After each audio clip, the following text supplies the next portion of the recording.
Vladimir Putin's government is urging Russian children to engage in self-sacrifice and build guns as the fighting in Ukraine lengthens, news.com has learned. The appeal comes in new history textbooks distributed in Russian schools this month.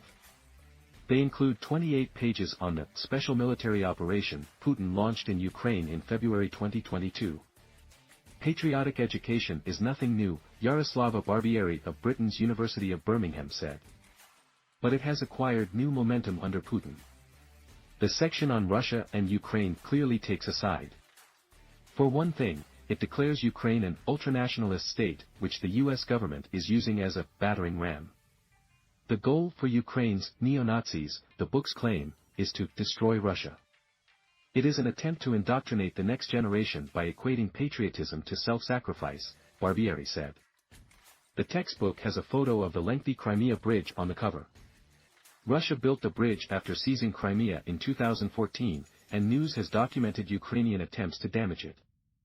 Another claim in the history texts is that Russia has always been surrounded by enemies, Barbieri noted. That claim seems to ignore the Warsaw Pact era of the former Soviet Union, when border countries such as Poland and Hungary were considered puppets of the Kremlin. Yet one section of the history books has the subtitle, Falsification of History. Katie Stallard with the U.S. Wilson Center says it's an example of Putin putting his spin on Russia's past. It has long been clear he was not just seeking to promote a glorious, idealized version of the Russian past, but to limit challenges to the official narrative, Stallard told Britain's independent newspaper. It is about militarizing the youth, Barbieri added.